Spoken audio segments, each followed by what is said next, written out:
Hola, ¿qué tal? Bienvenidos a nombre del Colegio de Empresarios. Soy Jorge Becerril. Estamos en la licenciatura de Mercadotecnia y Comercialización. Y el tema de hoy, nuestra materia de incremento de desarrollo de habilidades gerenciales, tiene que ver con seguir acentuando la toma de decisiones, la importancia de la toma de decisiones de un gerente, así como los diferentes canales de comunicación, formales y no formales, para que esta toma de decisión se exprese o sea recibida al interior de la organización. Sean pues bienvenidos.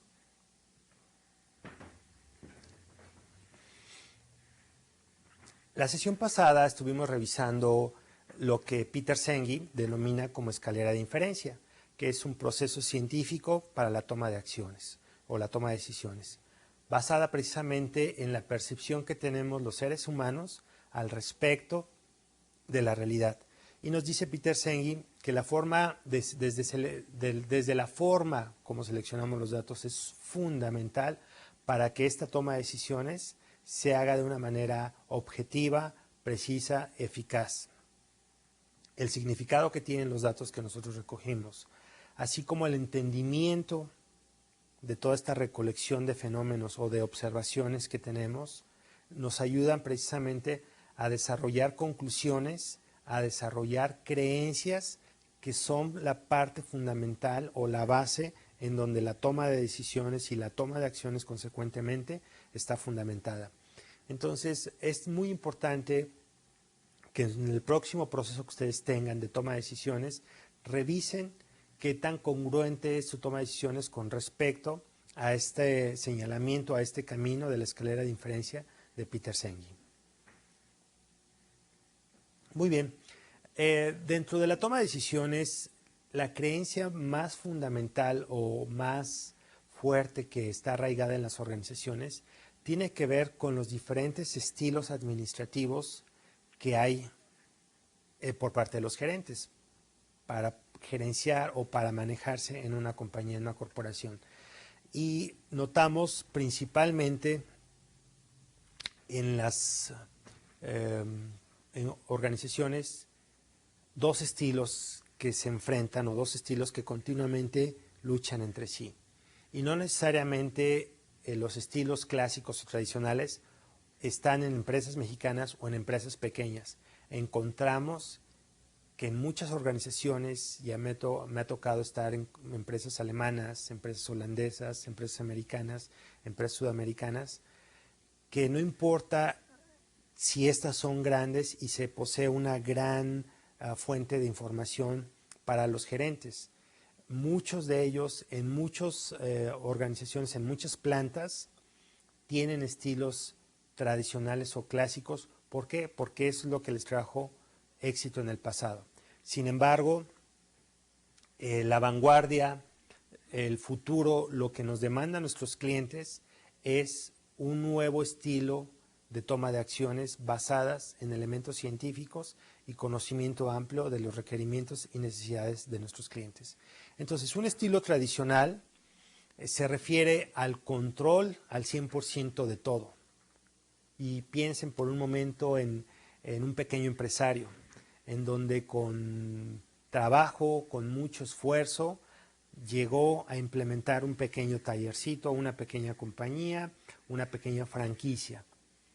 Es tanto el cuidado, el apego porque las cosas se hagan bien, que no queda de otra que de repente empezar a controlar los pesos y los centavos, las entradas de la gente, quién entra, quién sale, a qué hora salen, cuánto estamos gastando de todo, y se vuelve un control exagerado por parte del empresario, por parte del dueño de un negocio que tradicionalmente pues le va a consumir mucho tiempo, y si no tiene los elementos, el conocimiento para que esta supervisión al 100% sea de forma adecuada, pues por muy Superman que sea, esta persona tarde o temprano va a fallar.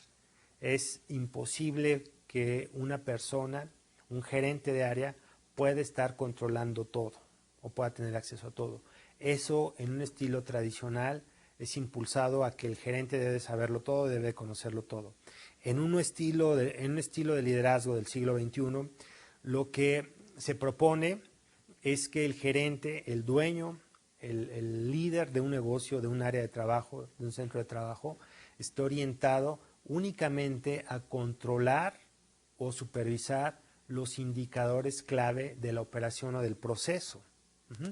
Y esto es fundamental, conocer que no se trata únicamente de controlar y supervisar todo, sino de saber qué se quiere supervisar, cuáles son aquellas variables críticas que a mí me van a permitir, controlando esas variables críticas, dar el resultado que espero. La sesión pasada hablábamos del ejemplo del cuidado de los niños en el estudio, ¿no? Si nosotros premiamos a los niños por el resultado o premiamos porque llevaron a cabo un buen proceso de estudio que consecuentemente les trajo un resultado.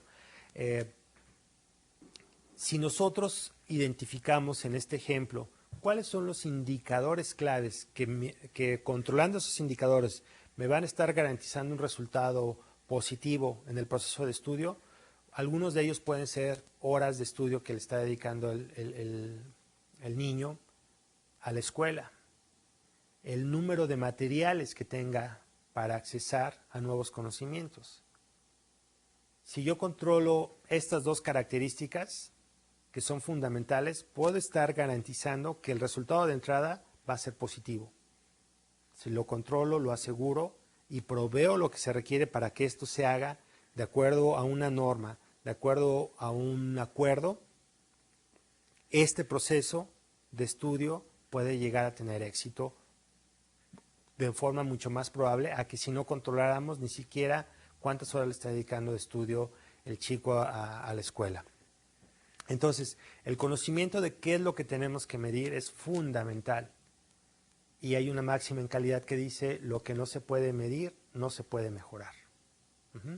En mi experiencia en las empresas en donde hemos implementado sistemas de control con el personal, con los propios gerentes, sin hacer ningún cambio extraordinario más que medir, por ejemplo, vamos a medir la hora de entrada de la gente, sin tomar ninguna acción de decirles, los que lleguen tarde 5 minutos van a tener un touch en su expediente, o darles algún premio a los que lleguen puntual, sin tomar ningún tipo de acciones de este tipo, con solamente el hecho de medir a qué horas llegaba la gente, notamos que en general se incrementó la puntualidad, sin hacer un solo cambio al proceso, más que medir. A la gente se le dijo, a partir de mañana vamos a establecer unos controles de asistencia para saber a qué horas están llegando, simplemente. Pues con ese hecho, la gente empezó a llegar más temprano, a ser más puntual.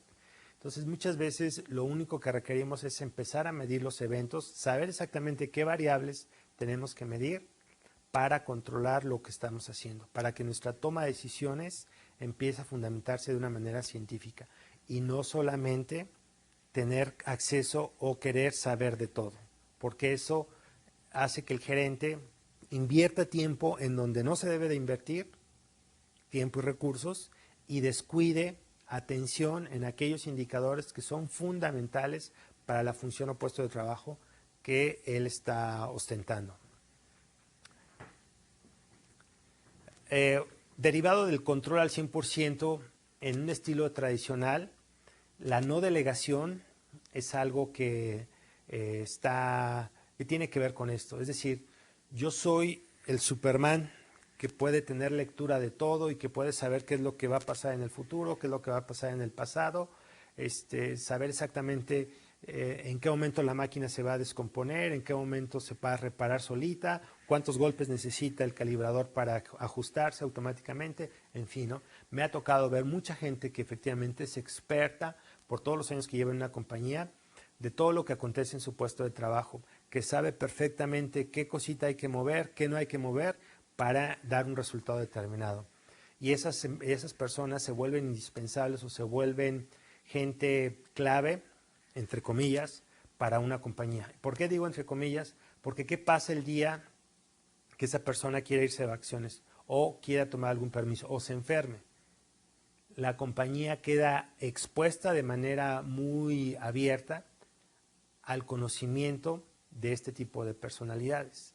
Entonces, es importante efectivamente que exista gente con compromiso, que gente que gaste mucho tiempo, energía, conocimiento en una compañía, excepto que si estas personas no se les forman de manera alterna con habilidades gerenciales, y dentro de este tipo de habilidades gerenciales está el delegar, el saber apoyarse de su equipo de trabajo o de sus puestos pares, pues volvemos a este tipo de gente, en vez de ser los salvadores de la compañía, los volvemos los monstruos de la compañía, porque de pronto inclusive pueden poner en riesgo en un momento dado, si por algún estado de ánimo que puedan tener estas personas, de irse o de querer o de amagar de irse a la competencia o de querer chantajear a la compañía con un incremento de sueldo porque ellos lo saben todo, y la compañía caer en la tentación de tener que ceder por este tipo de personalidades.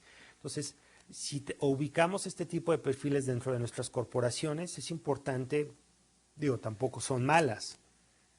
La responsabilidad del gerente o del directivo al ubicar este tipo de elementos en una corporación es incrementar la atención de ellos o la formación de ellos en un número de habilidades gerenciales que les permitan a ellos proveer empowerment. El empowerment, la palabra empowerment viene derivada de una terminología inglesa que significa en español dar poder a la gente. Es decir, no solamente yo te delego una responsabilidad, sino te doy la responsabilidad, pero también te doy la autoridad. Mucha gente se queja en niveles medios, de gerencia media, que son dirigidas o mandadas a hacer una labor, pero sin la autoridad. Es decir, te comisiono para que cheques cuántas fallas en la línea de producción tenemos a la hora de fabricar X producto. Y ahí va el becario o el supervisor, ¿no?, a checar y está diciendo, defecto 1, defecto 2, defecto 3. Y a la hora de querer hacer algún tipo de cambio o de dar retroalimentación a los propios operadores de cuántos errores están teniendo de algo, nadie le hace caso, nadie lo pela. ¿Por qué? Porque se le asignó la responsabilidad de controlar, de ver cuántas fallas había en el proceso, pero no se le dio la autoridad para poder hacer cambios, para poder llamar la atención a la gente, para poder decirle, señores, están haciendo este determinado número de defectos y esto no puede ocurrir. Necesitamos que se apliquen, que sigan los procedimientos, que sigan todas las directrices para que el producto salga sin calidad, sin defectos. Entonces, mucha gente se queja de eso. El empowerment lo que es delegar, dar la responsabilidad para hacer una tarea, pero también dar la autoridad. Tú estás autorizado para supervisar, pero también estás autorizado para poder emitir una sanción, para poder emitir una retroalimentación con la gente, y te doy ese empowerment, te doy la responsabilidad y te doy la autoridad. Poca flexibilidad frente al cliente en el estilo tradicional, y esto se reduce a nosotros sabemos lo que el cliente desea. Entonces, si el cliente nos está pidiendo algún cambio, cambiemos de cliente en vez de cambiar el proceso, ¿no?, tradicionalmente. Es más fácil querer cambiarlo de afuera, lo de adentro, lo de afuera, que lo de adentro. En un estilo tradicional lo que se busca es que el externo no modifique lo que estoy haciendo de manera interna. Y en un estilo de vanguardia del siglo XXI, la orientación al cliente es fundamental. Y si el cliente me está demandando que yo ya cambie de tecnología, que yo dé nuevos tiempos de respuesta en los productos y servicios que él me está demandando, debo de tener el talento suficiente a nivel interno dentro de la compañía, en términos de empleados, en términos de gerentes, de managers, para que yo pueda entonces rediseñar lo que estoy haciendo en función de la nueva expectativa del cliente. Es decir, voy a cambiar desde dentro en función de lo que el de afuera está pidiéndome. Muchas empresas, dentro de la revista Fortune, las 500 mejores empresas, aproximadamente alrededor del 20% de las empresas que aparecen en esa lista, el siguiente año de la publicación de las 500 mejores no aparecen. Al tercer año, el 30% no aparecen. Y en el quinto año, cerca del 60% de esas empresas no vuelven a aparecer en Fortune. de estadísticas también de la Secretaría de Economía, muchas de las pequeñas empresas que se generan en México, su duración promedio es de menos de 5 años. ¿Por qué duran tan poquito? Por este tipo de prácticas, en donde nosotros tratamos de vender lo que fabricamos, lo que producimos. No tratamos de vender lo que el cliente espera de nosotros. Muy importante distinguir esto. Y anteriormente esto se hacía. Yo vendo este tipo de pinturas y el cliente me las tiene que comprar. Le sirvan o no le sirvan, o como le sirvan, casi casi. Y hoy día hay que modificar nuestra empresa en función a lo que el cliente está esperando. Es decir, vender lo que él quiere que vendamos y no vender lo que nosotros producimos. Es muy sutil el juego de palabras, pero créanme que cuando nos sentamos a revisar las causas por las cuales una empresa pequeña desaparece, es porque hubo tanto enfoque de manera interna a quién iba a mandar, quién iba a controlar qué cosa, etcétera, que se les olvidó el cliente. Se les olvidó diseñar la organización en función de las expectativas del cliente. Y siempre hay competencia, y esta competencia está ávida precisamente de cumplir los requerimientos de un cliente. Y el cliente que no se siente satisfecho, en muchas ocasiones, ni siquiera se toma el tiempo para decirnos estás mal. Simplemente la acción que toma es irse a buscar a otro proveedor. El caso, les comento rápidamente, mi esposa y yo cuando vamos a un restaurante y observamos mal servicio, y bueno, pues uno como hombre quiere establecer autoridad y liderazgo y regañar a los meseros o al gerente del lugar, etcétera. Mi esposa, con la calma que tiene, con el tacto que tiene, me dice, no les digas nada. Solitos van a quebrar. Porque si les dices o si les reclamas, ellos pueden mejorar y no se merecen eso. Entonces, ni te enojes, simplemente vámonos y ya. Ellos solitos van a quebrar, ¿no? Entonces, es algo que refleja el espíritu de muchos clientes, porque se dice que uno de los principios para mejorar es la queja. La queja es una reclamación de ayuda. Si yo me quejo de que la comida está fría, ahí está mi punto de mejora, la temperatura de los alimentos. Pero si ni siquiera yo le presto oídos al cliente o lo quiero escuchar, jamás me voy a enterar de que el defecto en mi restaurante fue la comida fría o la temperatura de la comida.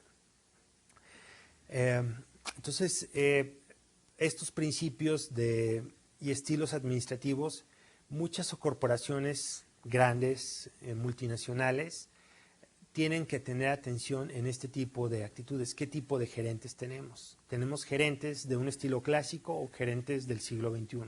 Gerentes alineados a lo que demanda la organización, el servicio al cliente, el trabajo en equipo, o gerentes que crean cada vez más sus cotos de poder, sus fuentes de reclutamiento de soldados que están alineados únicamente con lo que él diga y con el pensamiento de él, o queremos gente que esté participando, que esté dando empowerment a sus subordinados.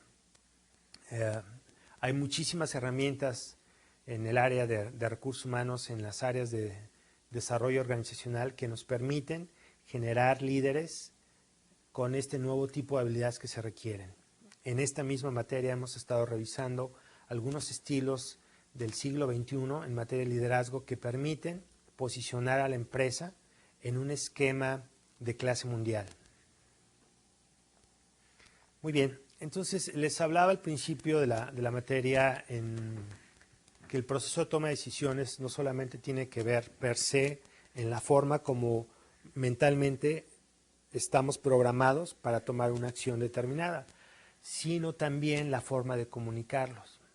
En muchas organizaciones a nivel internacional existen ya herramientas tecnológicas que permiten que el nivel más abajo obtenga información de los números de la compañía y a su vez también informarnos de la calidad de decisiones que a nivel estratégico o a nivel general se están tomando. Es muy importante que nosotros como gerentes o como futuros directivos contemplemos que la acción de comunicar no solamente tiene que ver con comunicar las buenas noticias, sino también en dónde tenemos que mejorar. La forma como comuniquemos que algo está ocurriendo de manera contraria a lo que se espera, es decir, estamos teniendo malos resultados, estamos teniendo defectos en nuestros productos, la forma de comunicar esas malas noticias influyen en el comportamiento de la gente. Y si no, véanlo en las noticias. De pronto el observar tantas noticias con tanta carga negativa hace que nosotros, ya cuando estemos en el automóvil, estemos con los broches asegurados, con los vidrios hasta arriba, volteando de un lado a otro, porque la primer fuente de información que nosotros tenemos viviendo en determinada ciudad puede ser que estamos rodeados de peligro. Hay muchos asaltos, el incremento de gente desempleada va para arriba, la delincuencia está subiendo, las autoridades más corruptas. Entonces todo eso, todo ese marco de creencias nos hacen que tomemos una acción que es subir vidrios, protegernos y no salir por la noche. Y los riesgos que con esto conlleva, ¿no? Y no digo que esto sea falso, no digo que esto no sea realidad. Sin embargo, lo que estoy diciendo acá es que la forma de comunicar todo eso, crean o no, el caos y la intranquilidad o inseguridad en nuestras propias personas. Hay mucha gente que a pesar de recibir este cúmulo de información, sigue saliendo por la noche, sigue con el vidrio hasta abajo en el automóvil, menos preocupado, ¿no? En mi caso personal les puedo decir simplemente que uno toma las precauciones debidas, pero tampoco yo digo la televisión o la información me va a quitar mi tranquilidad y mi felicidad por vivir en esta ciudad, ¿no? Muy bien, entonces revisemos un poquito los diferentes canales de información que tiene la institución, de manera general cualquier compañía, y la primera fuente de información o la información, la primera fuente formal de comunicación que existe en una organización se le conoce como información o medios de comunicación corporativos. Cuando nosotros decimos, esta es una información corporativa, estamos hablando de que es una información formal que ya fue validada por los diferentes niveles organizacionales jerárquicos, que alguien importante o de buen nivel dentro de una organización está avalando la información que está contenida en dicha comunicación y que por lo tanto tiene un carácter, es el carácter más formal que puede existir en una corporación, la comunicación corporativa, formal totalmente. Y es a través de manuales informativos, es decir, existen códigos de ética, códigos de conducta de negocios, códigos de comportamiento, códigos de procedimientos inclusive, códigos de seguridad, hay procedimientos sobre qué hacer en muchas corporaciones en caso de temblor, en caso de un incendio, a quién hay que llamar, una red de comunicación, todos esos tipos de documentos que existen de normatividad tienen un carácter, insisto, totalmente formal y se encuentran en los manuales institucionales. Asimismo, y aprovechando las ventajas tecnológicas, la intranet dentro de una organización es una excelente forma de transmitir comunicación formal de la organización y de asimismo la invitación o la recomendación que siempre se hace a quienes operan este tipo de herramientas es que el carácter que se refuerce, que cada vez que se publica algo de información corporativa, se refuerce que esa es la información que hay, que la interpretación de eso es responsabilidad de cada empleado, ¿no?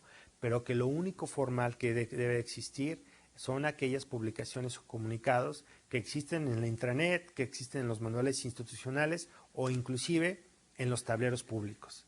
Muy importante porque muchas veces cuando una corporación pasa o atraviesa por un momento incómodo por algún tipo de problema que de manera externa se esté reflejando, y me ha tocado ver, por ejemplo, que algún cliente se queja o algún usuario publica o manda alguna carta a algún periódico para que el nombre de una empresa se manche o se vea raspada de alguna forma, y los empleados lo saben o lo ven en televisión o lo ven en el periódico y empiezan a hacer sus cuentos mentales, ¿no? Es importante que nosotros como corporación o como gerencias reunamos a la gente y digamos, bueno, al respecto de lo que ustedes han estado leyendo en periódicos, en televisión o inclusive hayan estado viendo en este tipo de medios de comunicación.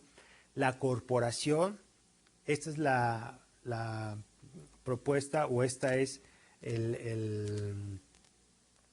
la posición oficial de la corporación frente a dicho evento.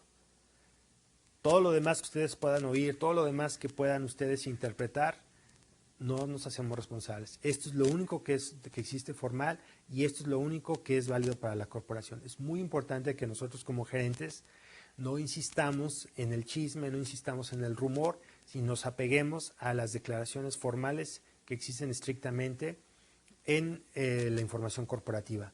Otro canal de comunicación formal lo manejan los gerentes a través de sus juntas de trabajo, de los procedimientos de retroalimentación formal que existen por parte de la corporación. Muchas veces las áreas de recursos humanos, en mi caso cuando me ha tocado dirigir áreas de recursos humanos, he incentivado a que al menos una vez al mes, al bimestre, el gerente se siente con sus empleados, su equipo de trabajo, y les lea la comunicación formal de la corporación para ver qué entiende la gente, qué está captando, qué tienen dudas, etcétera. Comenten de manera formal cuáles son los rumores que existen para precisamente terminar con chismes, terminar con malentendidos y que el propio gerente a nombre de la corporación dé la cara y diga tengo respuestas para eso, no tengo respuestas para eso o lo vamos a investigar. A través también de los mails de comunicación el gerente puede transmitir de manera formal algún tipo de acontecimiento o de toma de decisión importante dentro de la compañía y a veces no importante. Lo que hay que rescatar acá es que el rol del gerente es una fuente de, digamos, de restricción del chisme, de la rumoritis que hay, o puede ser inclusive alguien que lo incentive, que prenda la mecha. Entonces es muy importante que a pesar de que en un momento dado el propio gerente en una posición o directivo pueda ser afectado por una noticia corporativa, de pronto anunciar que el departamento de ingeniería va a desaparecer de México o se va a mover a China y nosotros seamos los directores del departamento de ingeniería, es importante que la ética profesional, que la conducta interna de uno diga, bueno, voy a avisarle a la gente qué es lo que está pasando, los cambios que pueda haber y potencialmente las acciones que esta decisión corporativa va a generar y que ese tipo de acciones puede llegar a ser que desaparezca el área de pronto, ¿no? Entonces, como gerentes, este tipo de decisiones que tomemos para afrontar momentos difíciles nos va a marcar nuestro futuro profesional, no solamente dentro de una organización, sino también al exterior o en otra oportunidad.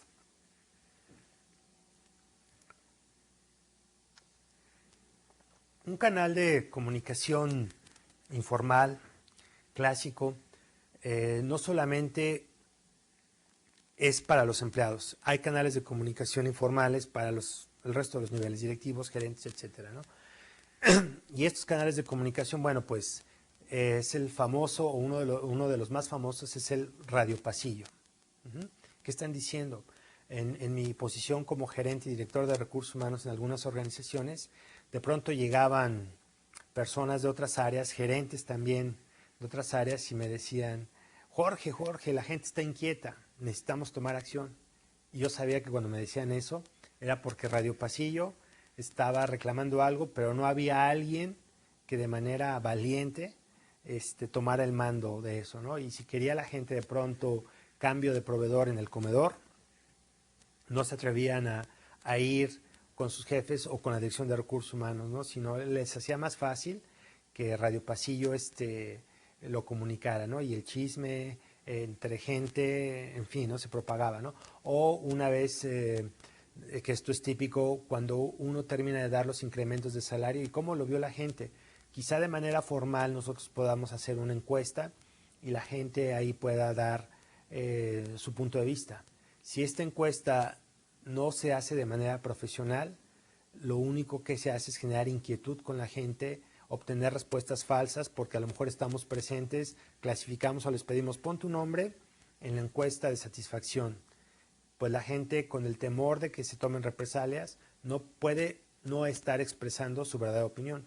El punto es que si no expresan su verdadera opinión o malestar a la compañía, en cierto punto puede decir uno, bueno, qué bien que la gente no está molesta, ¿no? El problema es como seres humanos, si estamos molestos y no decimos, no expresamos nuestra molestia en ese momento, la vamos a expresar de otra forma.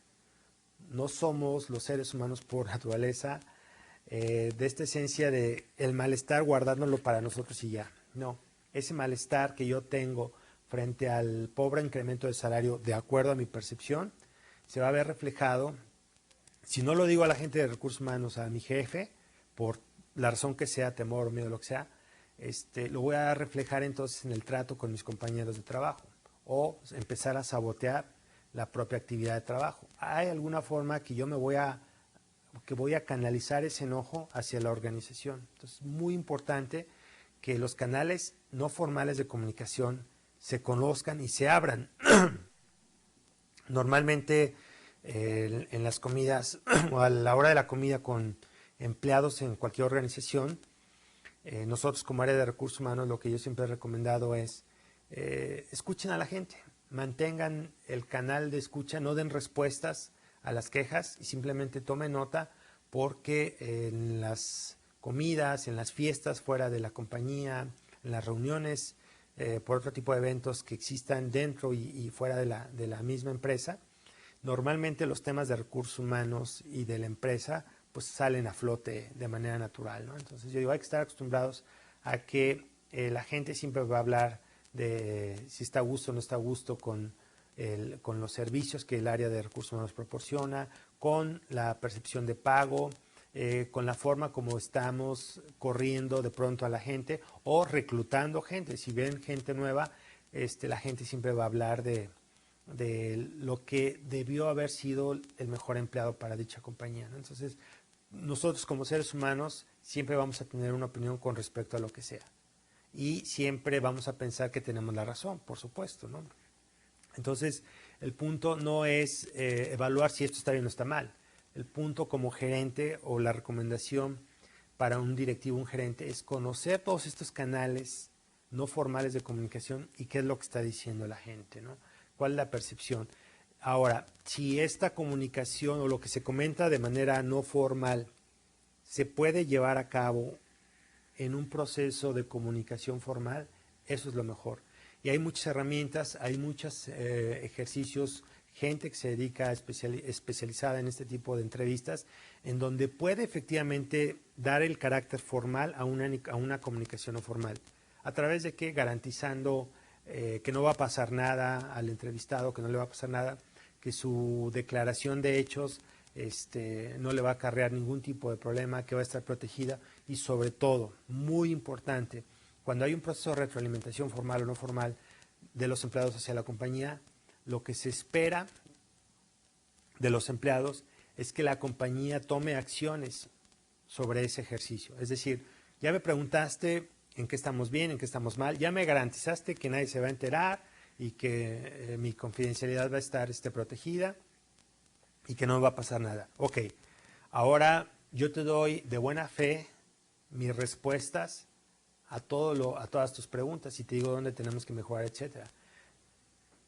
Si en el transcurso de los siguientes días, semanas, máximo un mes, yo no recibo respuesta tuya como empresa, pues yo voy a entender entonces que no te importó mi opinión. Es muy importante que para cerrar este loop, si ya hicimos el ejercicio de preguntarle al empleado, darle una respuesta de lo que vamos a hacer y de lo que no vamos a hacer. Les hablaba la clase pasada del ejemplo de la Unitec, que me tocó liderar, perdón, de esta Universidad Unitec, que hicimos un ejercicio excelente en función de lo que esperábamos del cliente, del alumno, y el alumno qué es lo que esperaba de nosotros. Y ellos pedían televisiones y pedían muchas cosas para transformar esta universidad en una super universidad. Entonces fuimos muy claros con ellos, ¿no? Les dijimos, hay ciertas cosas que no vamos a hacer y no vamos a ponerles televisión y no les vamos a cambiar la cafetería y no vamos a techar la cancha de básquetbol. Pero lo que sí vamos a hacer es mejorar nuestra calidad académica, es mejorar los programas de estudio y facilitar los canales para que ustedes se titulen más rápido. Y producto de ello, bueno, hubo una satisfacción del cliente al final del día porque se dieron cuenta que para lo que iban a la universidad no era para jugar básquetbol, sino era un complemento a sus actividades, que lo más importante era el desarrollo y la excelencia académica que hasta hoy día tiene dicha universidad. Muy bien, el gerente como líder, ya hablamos de procesos de toma de decisiones, ya hablamos procesos de comunicación. Ahora, el rol del gerente como alguien que proyecte éxito, que dirija a un equipo de trabajo a buen puerto, tiene que ver con ser excelente, innovador y anticipador. Y estas tres características, créanme, que se van logrando con la experiencia y conocimiento del propio trabajo, con el desarrollo académico del propio gerente y además de una base sólida, moral, basada en valores y preceptos universales que ayuden al bienestar de su propio equipo de trabajo. El gerente como líder tiene que conocer lo que son los paradigmas y casi todo en la vida tiene reglas, casi todo. Hay algunos procesos y eventos para los cuales no hay reglas definidas, ¿no? Me tocó estar colaborando en una organización en donde vamos a obtener energía, combustibles, a través de un proceso muy innovador de extracción de azúcar, unas cianobacterias, microalgas, que generan azúcar, el azúcar se captura y si a través de un proceso químico se convierte eso en combustible. Cuando nosotros empezamos a hacer el desarrollo de todo el esquema estratégico y todo eso, una parte muy importante que tuvo que ver con la lentitud de desarrollo del proyecto es que no existía reglamentación para eso. No existía ningún tipo de reglamentos de operación para algo que nunca antes se había creado, ¿no? Entonces, a eso es a lo que me refiero cuando casi todo en la vida tiene reglas, ¿no? Y procedimientos. Entonces, un gerente o la habilidad de un gerente para ser un líder va descubriendo cuáles son esas fronteras en donde nosotros estamos operando. ¿Qué es aquello que funciona de determinada forma y da determinada salida, ¿no? ¿Cuáles son esta serie de eventos bajo los cuales nosotros estamos trabajando en un centro, en una organización? ¿De dónde se basa el conocimiento para mejorar? ¿De dónde está dispuesto la forma como operamos, ¿no? Entonces, toda esta serie de normas, de principios, es lo que va marcando un paradigma. El paradigma es cuáles son las condiciones de operación para que un evento se dé. Entre más conozcamos estas condiciones, más vamos a saber cuál es el efecto y cómo queremos modificar o dirigir dicho efecto. El éxito de un líder es medido por su habilidad de resolver problemas usando las reglas existentes. El líder no es Superman, insisto. El líder aprovecha al máximo el talento de la gente, los recursos a nivel de normatividad de la corporación, el conocimiento académico o técnico que pueda tener él, el conocimiento externo a las condiciones donde pueda estar realizándose dicho negocio, ¿no? Toda la normatividad legal, todas las condiciones económicas, políticas que pueda estar, ¿no? Y yo digo un poco inclusive o mucho de conocimiento psicológico de la gente, ¿no? Usando las reglas existentes es optimizar todos los medios que tiene a su alcance el gerente, eso lo llevan a ser un líder de manera natural. Y créanme que no es algo que sea mágico o sea difícil de lograr, ¿no? La primera disposición de una persona para querer ser líder es tener como esta apertura a lo que representa ser precisamente un líder, ¿no? Tener claro que se va a requerir niveles de comportamiento y de conducta superéticos, de excelencia, tener esta visión hacia lo que quiere externar, hacia donde las creencias que él tiene, que sean validadas por la comunidad como creencias de satisfacción y de generación de valor, y estar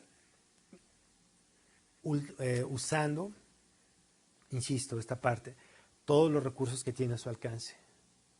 Si el gerente quiere llegar a ser líder y empieza a poner pretextos de qué es lo que no tiene y qué es lo que no le permite hacer su trabajo, es difícil que crezca como líder, que la gente lo siga. Hasta que las reglas viejas son hechas a un lado, las nuevas reglas son aceptadas. Por eso se habla mucho siempre de traer gente joven, gente fresca, o de traer nueva gente que nos traiga con nuevas ideas, que nos refresque un poquito. Vamos a traer a tal persona que nos ayude un poquito a ver de otra forma. Esto es muy importante porque nosotros seguimos validando las reglas viejas en función del éxito o de quién las está defendiendo. Cuando estas reglas viejas nos están dando una respuesta que no queremos, un resultado no deseado para la organización, es cuando más abierta está al cambio, tristemente, ¿no? Decía un consultor muy famoso en los años 80, 90, hasta ahora también es famoso, él decía, para que la empresa de manera natural mejore, tristemente se requiere que atraviese por un momento de crisis, porque solamente en los momentos de crisis podemos tener la humildad suficiente para poder cambiar. Yo cuando leí eso decía, bueno, no solamente las empresas, sino muchas veces nosotros como seres humanos, el adoptar nuevas conductas, hacer un cambio en nuestras vidas, únicamente podemos tener la humildad en dos momentos, en momentos de iluminación y en momentos de crisis, en donde decimos, pues ya me corrieron del trabajo y ahora sí, ni modo, y me corrieron por no saber computadora, pues ahora sí voy a tener que estudiar computación, ¿no? Hasta ese momento hicimos el cambio. Entonces,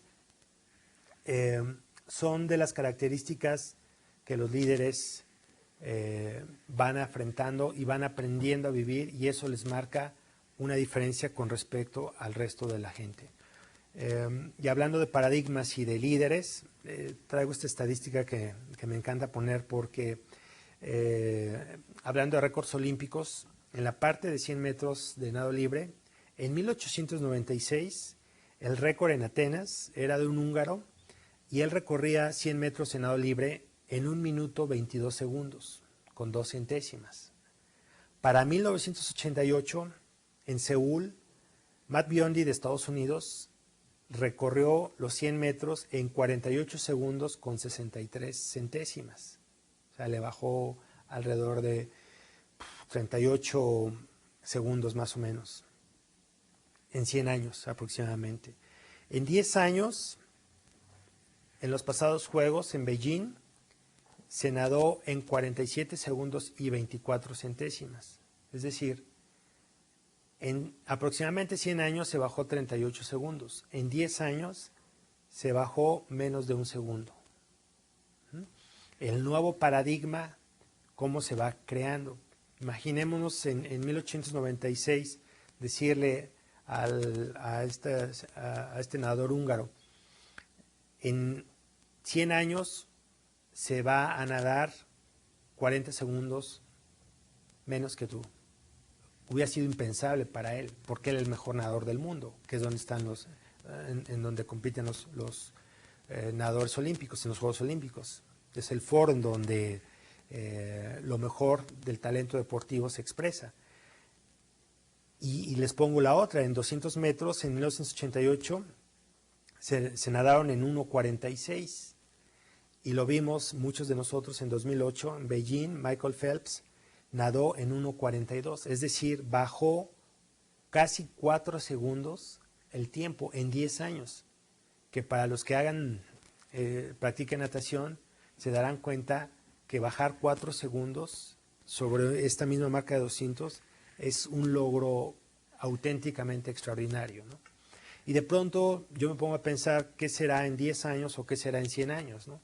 Estemos hablando de que los 200 metros se estén nadando en 1 minuto y sea algo impensable para nosotros en este momento hacerlo, por la tecnología, por las condiciones de entrenamiento que existen. Sin embargo, los líderes rompen paradigmas, creen en los valores, en las creencias que traen, son tan fuertes que los llevan a romper y establecer nuevas formas de progreso y de vida, ¿no?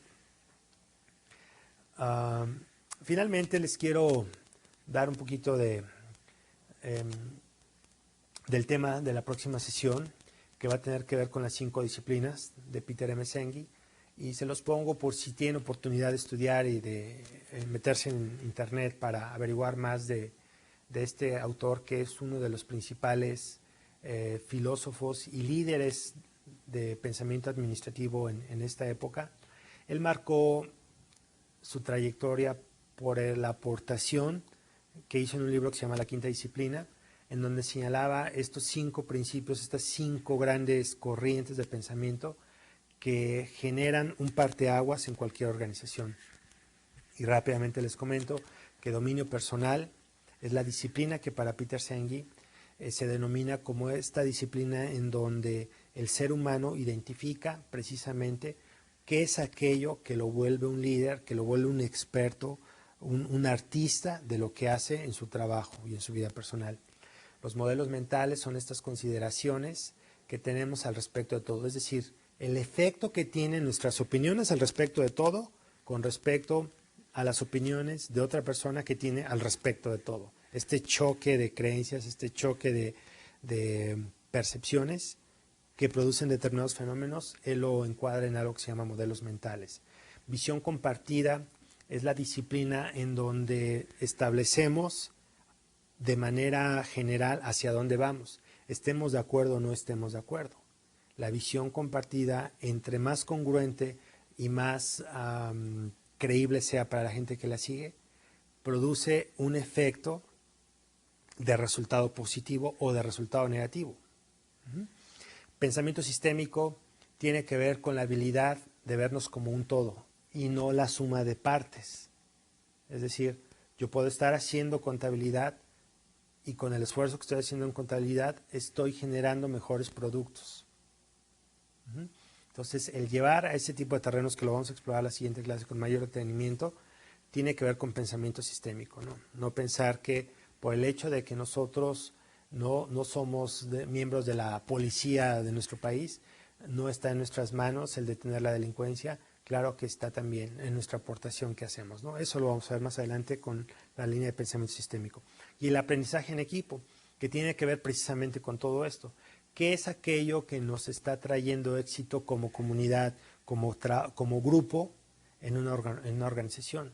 Nosotros, el equipo que somos, qué representamos, para qué estamos alineados y si estamos dando el resultado que se espera de nosotros. Entonces, además, las diferentes limitantes para trabajar y por lo tanto para aprender o no en equipo. Es algo de lo cual vamos a platicar la siguiente sesión y nuevamente los invito a que si tienen oportunidad de leer un poquito, de informarse en la parte de internet acerca de las 5 disciplinas y de Peter M. Senge, pues tendremos material para comentar, para platicar y sobre todo que ustedes amplíen su percepción al respecto de cómo funciona una corporación basada en estos 5 principios. Les agradezco su atención y nos vemos en la siguiente sesión. Hasta luego.